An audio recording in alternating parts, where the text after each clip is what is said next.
The gilded lilies chandeliers threw amber light across the white tablecloths, each setting arranged with the precision of a military operation.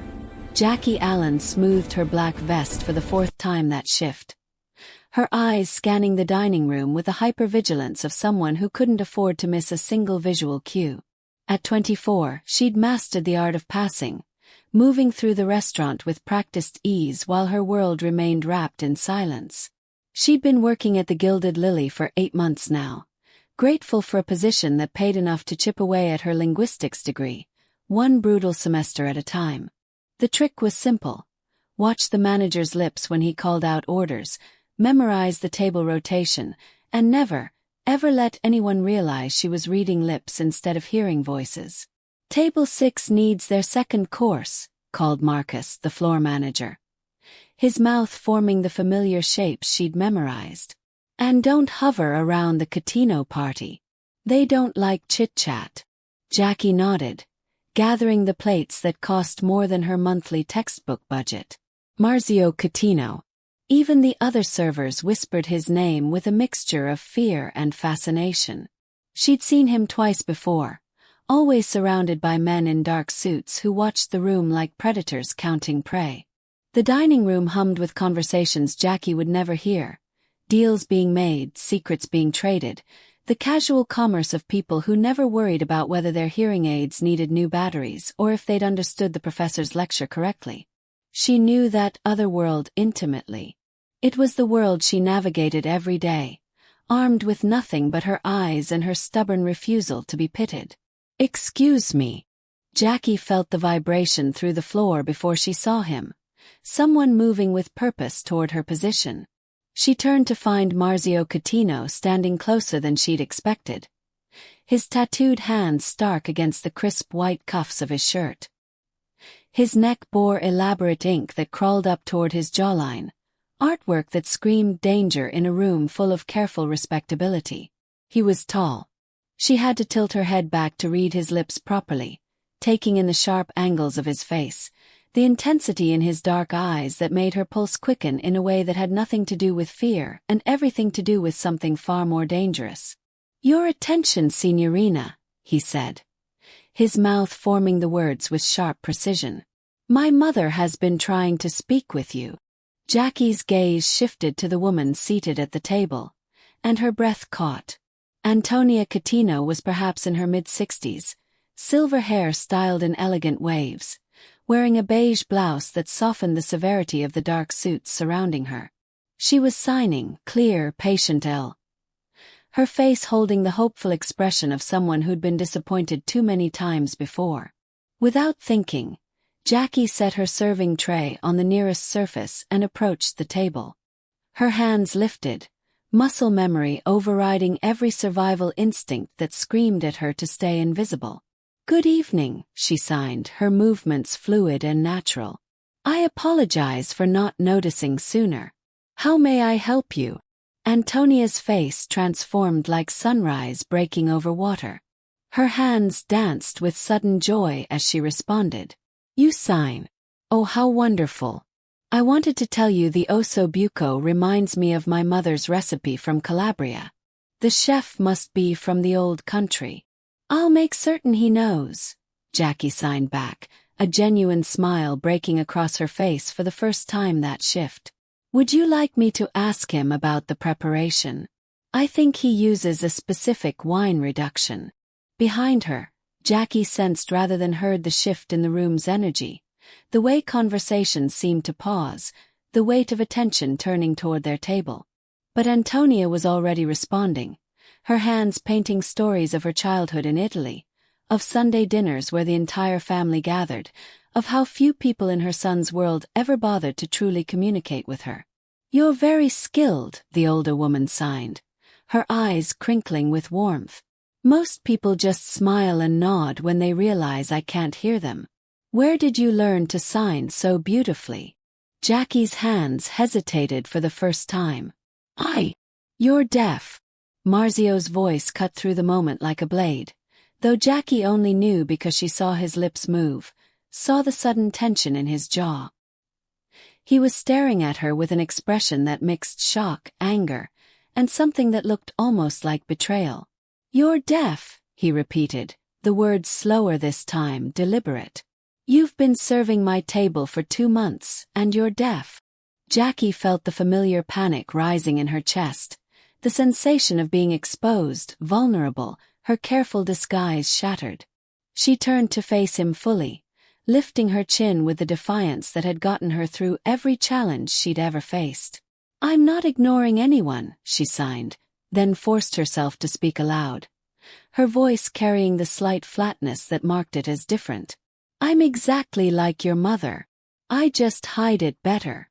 The silence that followed was absolute. Jackie watched Marzio's face cycle through a dozen emotions: shame, understanding, anger redirected inward. Around them, the dining room had gone still, every diner watching the scene unfold with the hungry attention of those who sensed drama. Antonia reached out and grasped Jackie's hand, her grip surprisingly strong. She began signing rapidly, pulling Jackie's attention away from her son. "Ignore him.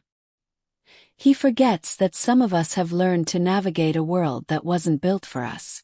Tell me, child, what are you studying? You have the hands of an educator." "Linguistics," Jackie signed automatically, drawn back into the conversation despite her racing heart. "I'm hoping to specialize in language acquisition and—" "Wait." Marzio's hand caught her wrist, not roughly, but firmly enough to stop her movement. The contact sent an unexpected jolt up her arm, and she saw his eyes widen slightly, as though he'd felt it too.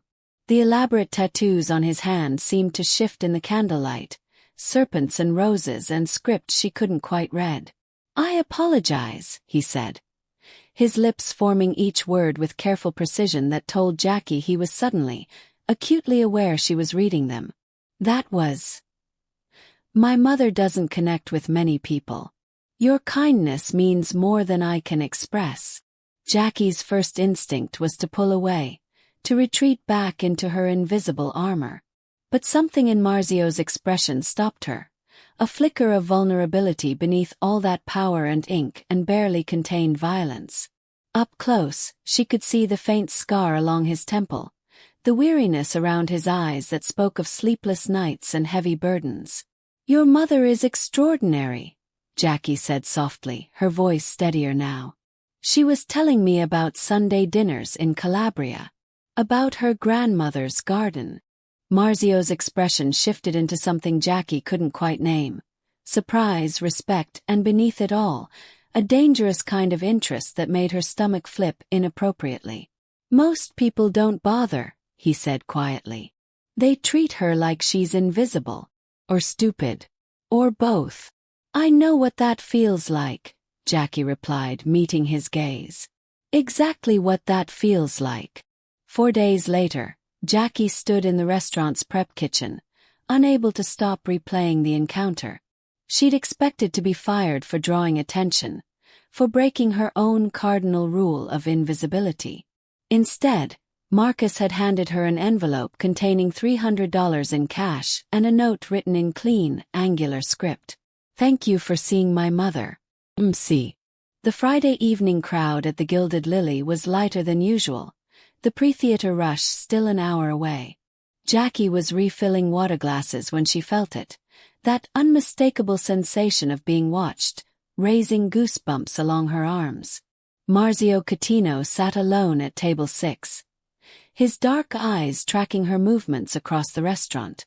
Unlike his usual configuration, surrounded by those serious men who spoke in hushed tones and watched the exits, tonight he was alone, waiting. One hand rested on the white tablecloth, his tattooed fingers drumming a rhythm she couldn't hear but could somehow feel in the air between them. And on the table beside his water glass sat a single book, The Silent Language, A Journey into American Sign Language. Jackie's heart began to pound as she realized what he was telling her, what he was offering. Everything was about to change. Jackie's shift had started like any other, a carefully choreographed dance of observation and anticipation. She watched Marcus's lips as he barked orders, tracked the kitchen doors swing to time her pickups, read the subtle body language that told her when a table needed attention before they'd even lifted a hand. The Friday dinner rush was building, each table filling with the kind of clientele that expected perfection and tipped accordingly. She couldn't afford a single mistake. The energy in the room shifted at exactly 7:15. Jackie felt it in the way the other servers suddenly moved with more precision, how Marcus straightened his tie and positioned himself near the entrance. She glanced toward the door and understood immediately. Marzio Catino entered like a storm front, his presence altering the atmospheric pressure. 4 men in dark suits flanked him, their eyes scanning the room with practiced vigilance. But it was Marzio himself who commanded attention, the tattoos crawling up his neck like declarations of war, the expensive cut of his suit doing nothing to soften the danger that radiated from him.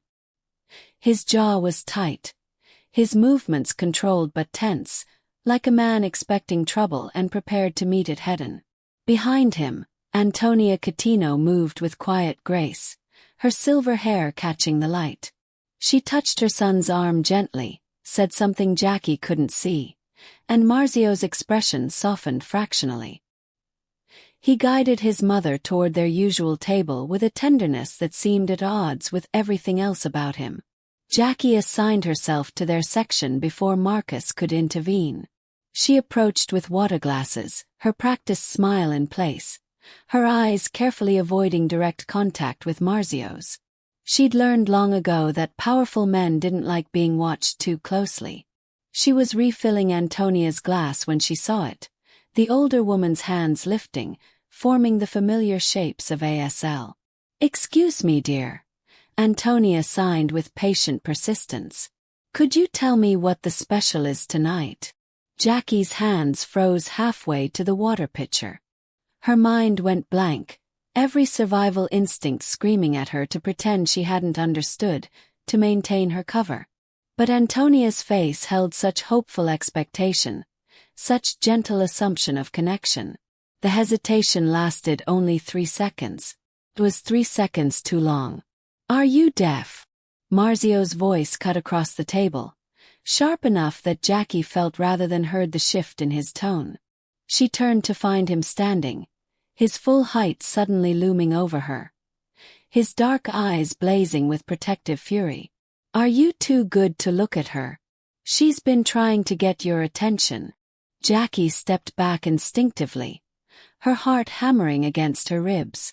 She saw Antonia's hands moving, trying to calm her son, but Marzio's focus had narrowed to a single point: Jackie herself.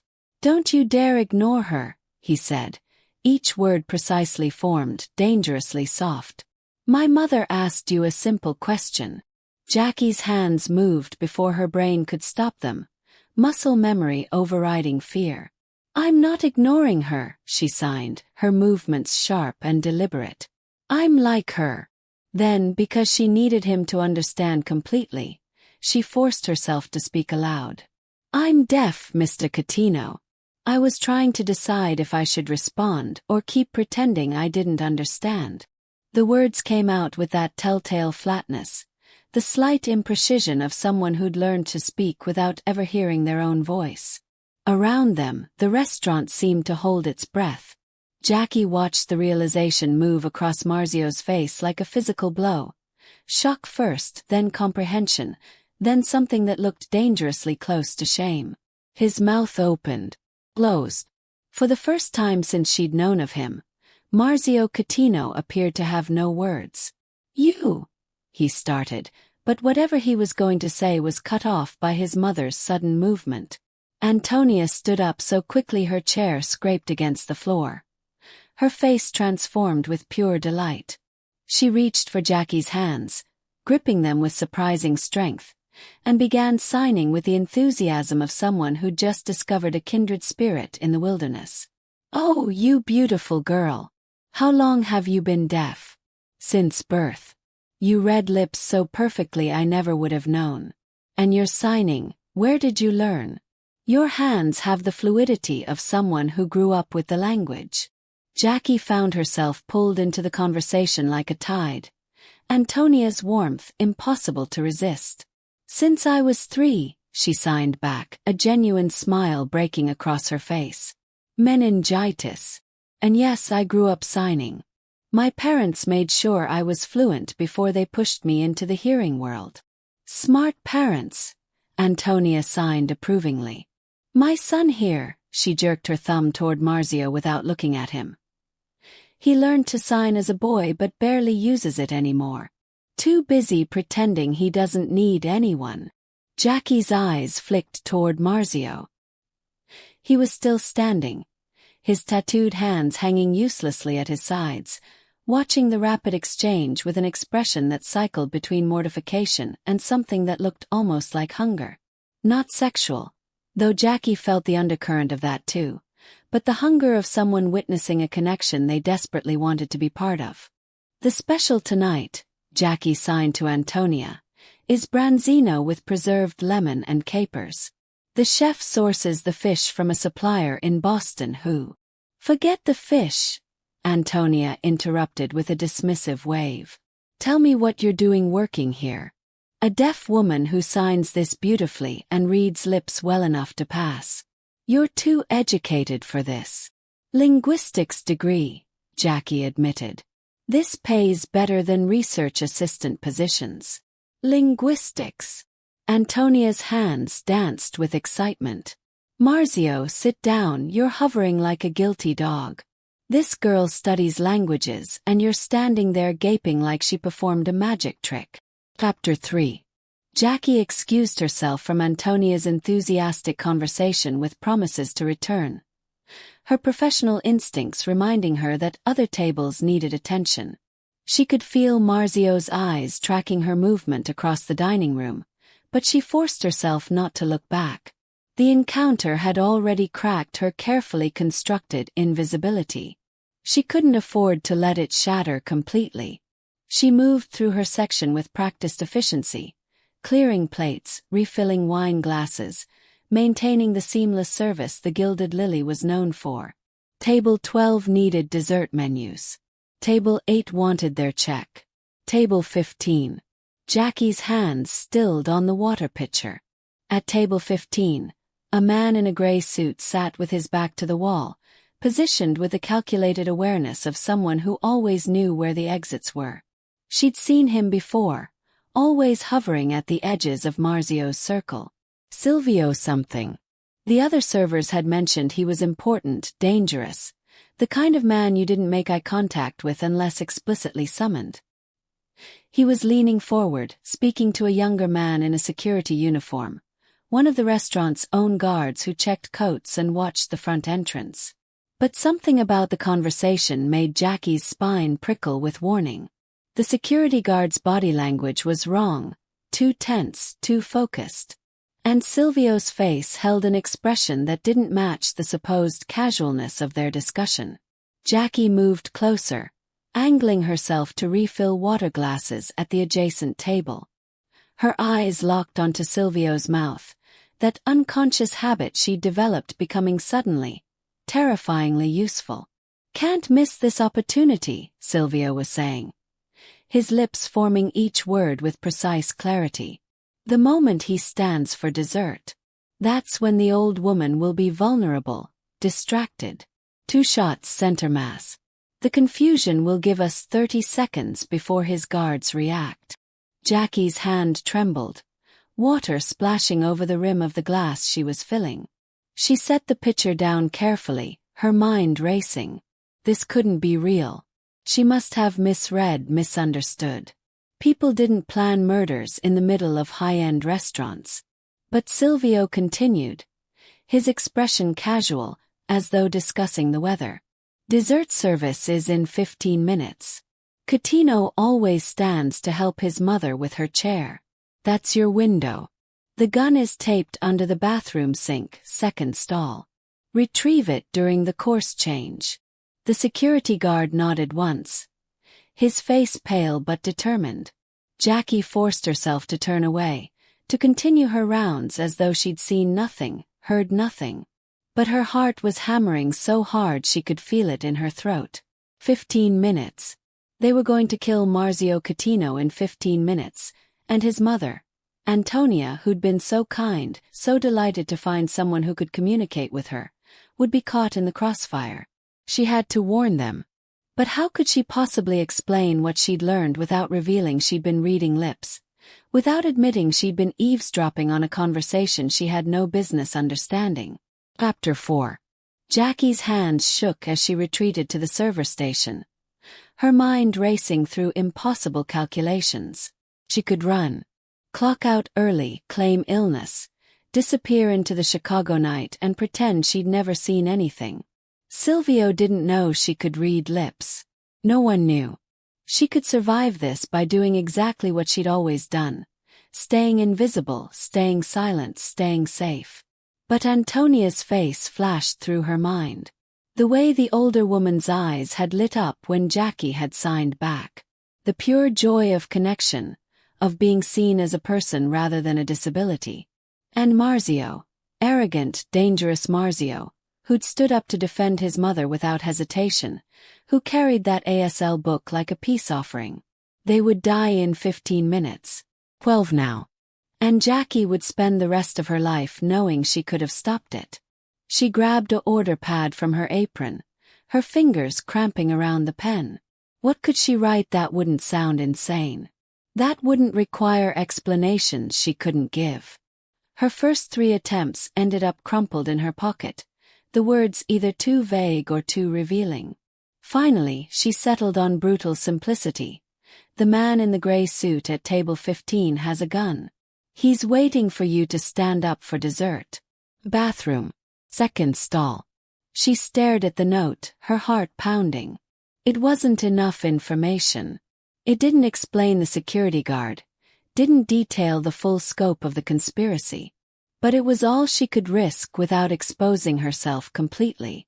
She tore the receipt from the pad, folded it twice, and slipped it into her palm. The walk back to table 6 felt like moving through water.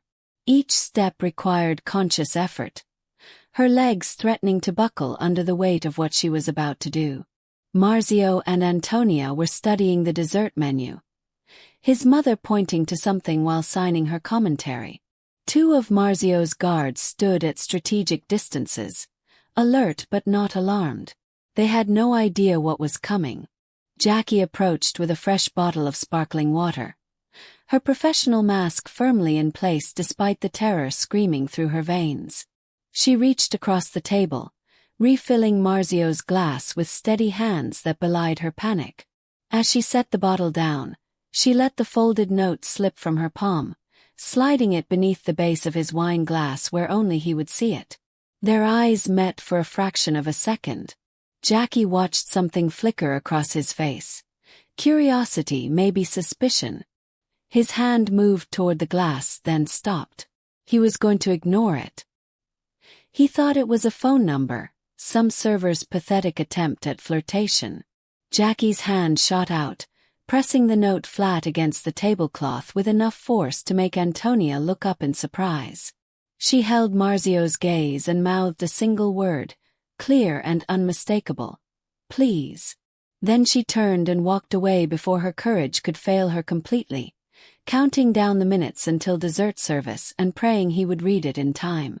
Marzio unfolded the note with deliberate slowness, his expression unreadable. Jackie watched from across the dining room, her hands gripping an empty tray hard enough to leave marks. She saw his eyes scan the words once, twice. Saw his jaw tighten as understanding dawned. His gaze lifted, swept the restaurant with sudden predatory focus, and locked onto table 15 where Silvio sat with calculated casualness. Everything happened in the space between heartbeats. Marzio's hand shot out, grabbing his mother's wrist. In the same motion, he shoved the table forward with enough force to send crystal and china crashing to the floor. Antonia's mouth opened in surprise, but whatever she signed was lost as Marzio pulled her down behind the overturned table just as the first shot cracked through the air. Jackie felt the compression wave rather than heard it, a change in air pressure that made her teeth ache. She saw the security guard emerge from the hallway, gun raised, his face blank with terrible purpose.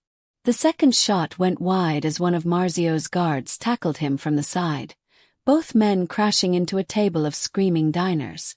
The restaurant erupted into chaos. People ran in every direction, chairs toppling, glass shattering. Jackie stood frozen, her survival instincts short-circuiting, unable to process the violence blooming around her. Then Marzio was there, his hand clamping around her wrist with bruising force. He dragged her down behind the overturned table where Antonia crouched, her eyes wide with fear but not panic, as though this wasn't the first time her son's world had exploded into gunfire. Marzio positioned himself between the women and the shooter, his body a human shield, one tattooed hand reaching into his jacket.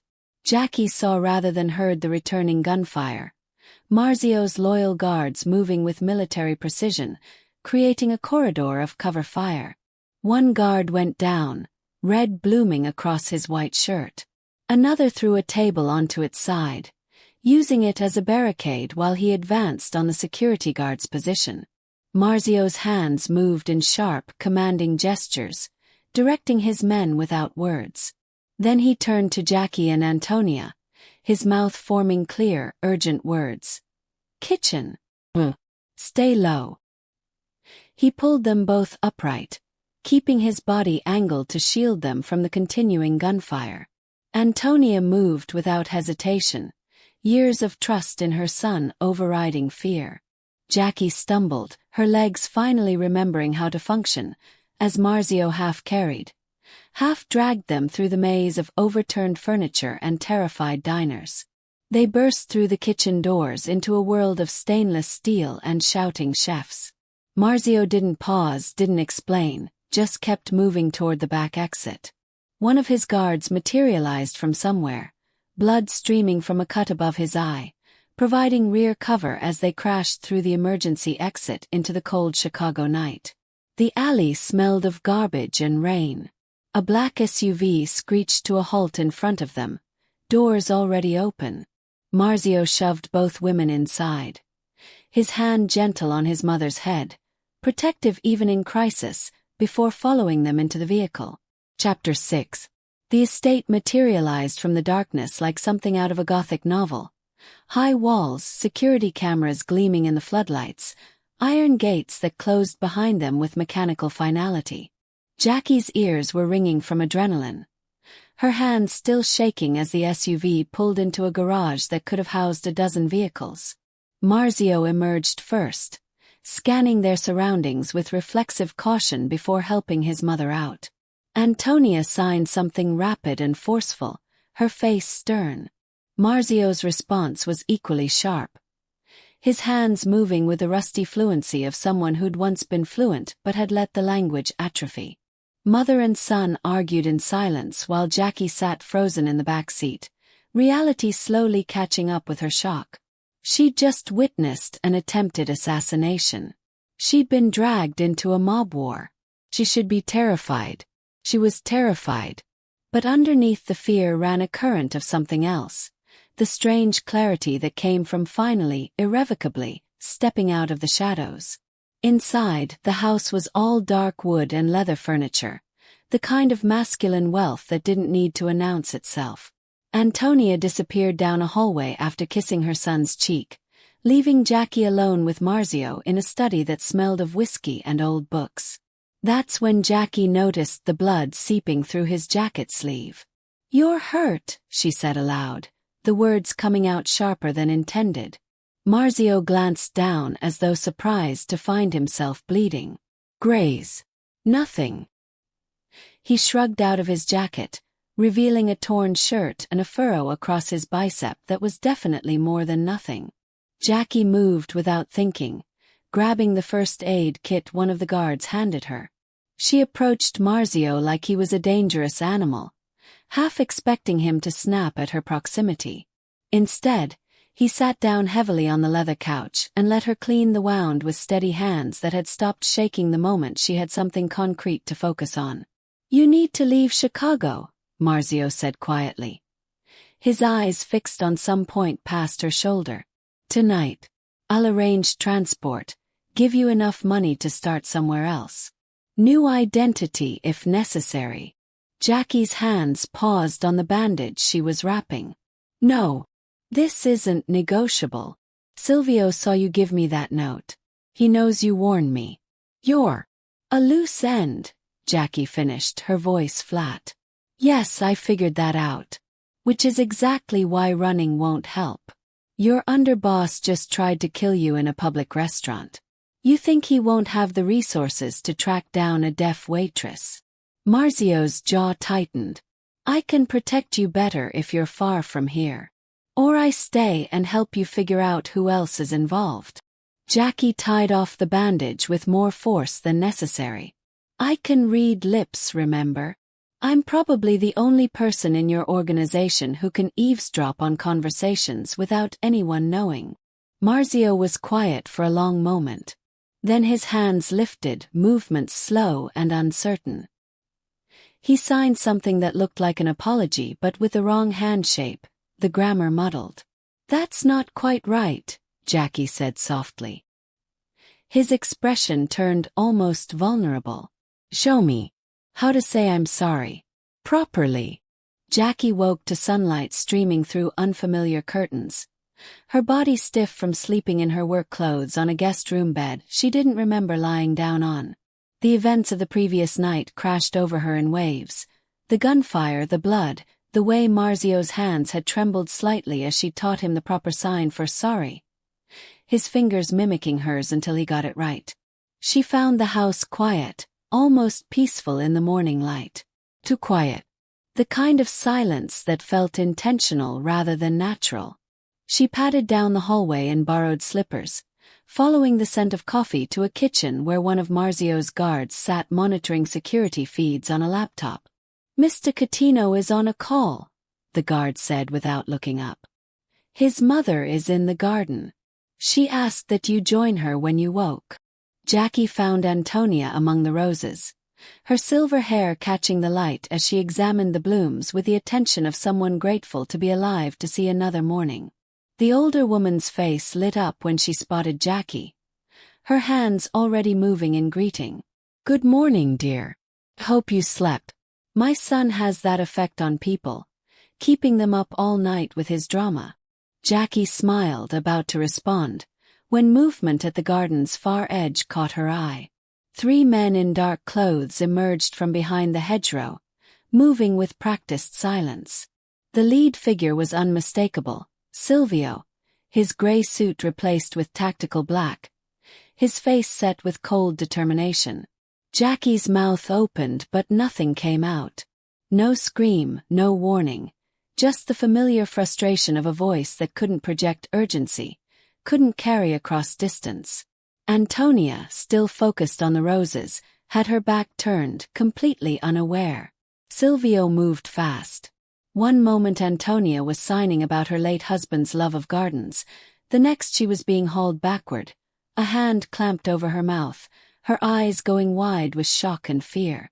Jackie saw the gun pressed against Antonia's temple, saw Silvio's lips moving, orders to his men, instructions to secure the perimeter.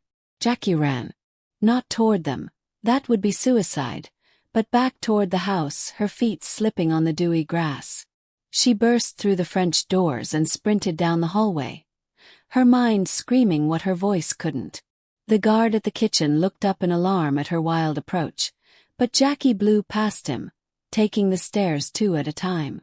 She found Marzio in the study, phone pressed to his ear, his expression focused. He looked up as she crashed through the door, irritation flashing across his face until he saw her expression. Jackie's hands moved in desperate, urgent signs. Your mother. Garden. Silvio. Gun. For a heartbeat, Marzio just stared. Then the phone fell from his hand, his face transforming into something primal and terrifying. He was already moving, already shouting orders Jackie couldn't hear, pulling a gun from his desk drawer as he ran past her toward the stairs. Chapter 8. The abandoned shipping yard smelled of rust and seawater, the skeletal remains of industrial machinery casting long shadows in the dying light. Marzio had tracked Silvio here through methods Jackie didn't want to understand, arriving with 4 of his most trusted guards and a plan that made her stomach turn with dread. "I go in alone," he'd said. His signs still clumsy but improving. "He wants me, not her. That's the trade." Jackie had refused to stay behind. She'd argued, signed furiously, until Marzio had finally relented with the condition that she remain hidden, out of sight. Now she crouched in the rafters of the main warehouse, her position giving her a bird's-eye view of the scene unfolding below. Silvio stood in the center of the open space, Antonia kneeling before him with her hands zip-tied behind her back. 3 gunmen positioned themselves at strategic points, one by the south entrance, one behind a stack of crates, one on the catwalk opposite Jackie's position. They thought they'd covered every angle. They hadn't accounted for someone who could communicate in perfect silence. Marzio walked in through the main doors, his hands raised. His gun left behind as agreed. "Let her go, Silvio. This is between us."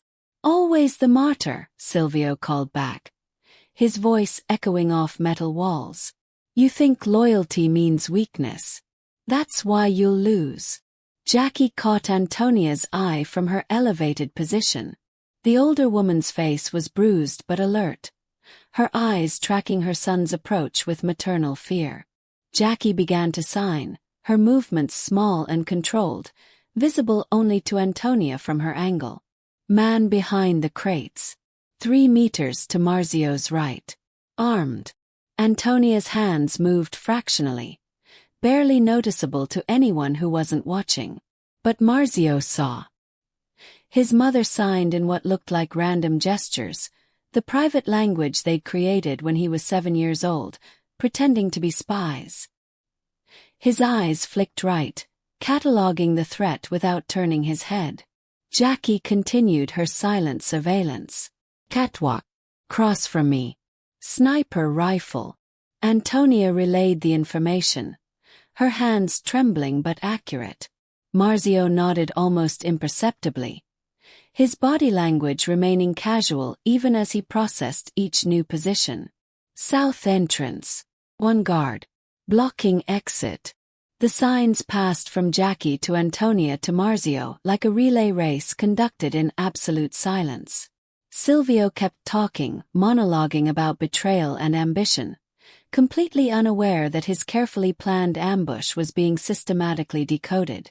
Marzio's hand moved to his back, not where his gun should be, but where Jackie now saw a second weapon tucked into his waistband. His guards burst through the north entrance simultaneously as Marzio dropped and fired.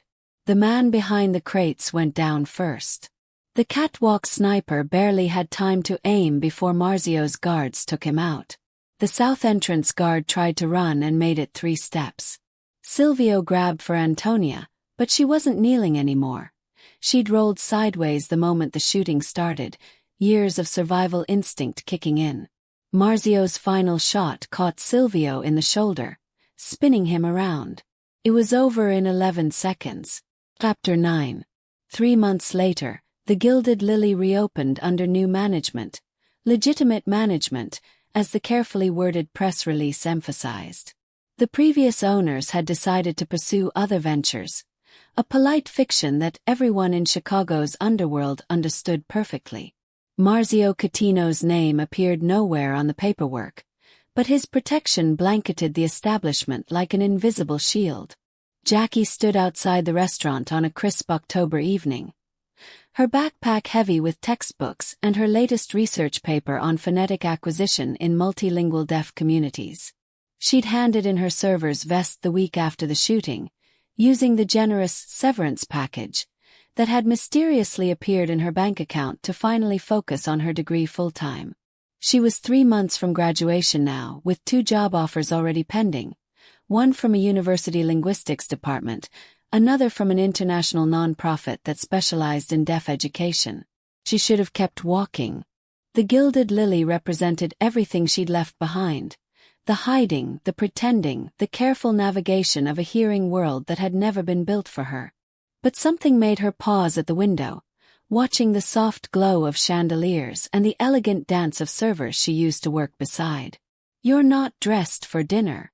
Jackie spun around to find Marzio standing behind her, his hands already lifting in the sign for hello, before he caught himself and added it verbally. His tattoos were visible at his collar despite the expensive suit, a reminder that some things couldn't be hidden even when wrapped in respectability. But his expression was softer than she remembered, the dangerous edge tempered by something that looked almost like contentment. "I was just passing by," Jackie signed, then added aloud for the handful of pedestrians nearby. "Congratulations on the reopening." "My mother wanted me to find you," Marzio signed, his movements still slightly awkward but infinitely more confident than 3 months ago. "She's been practicing her English. Says she wants to order in both languages to show off." Jackie smiled despite herself. "How is Antonia?" "Insufferable. Opinionated. Teaching cooking classes to my guards." His signs paused, then continued with careful deliberation. "She misses you. We both do." The admission hung between them, vulnerable and honest. Jackie watched the emotions play across Marzio's face, the man who'd yelled at her for ignoring his mother, who'd shielded her body with his own, who'd spent 3 months learning a language just to communicate with 2 women who'd somehow become essential to his carefully controlled world. "Dinner," he signed, then added with deliberate precision the phrase Antonia had clearly coached him on. "My mother insists. But I'm asking." Jackie looked at the restaurant, then back at Marzio, at the tattoos and the dangerous past and the improbable future standing before her in a man who'd learned to speak in silence. "Yes," she signed simply, her hands steady and sure. "I'd like that." Thank you all for following this story. If you enjoyed it, please write in the comments where you're watching from. And don't forget to like, subscribe, and share this video as your support is essential for me to continue creating content like this.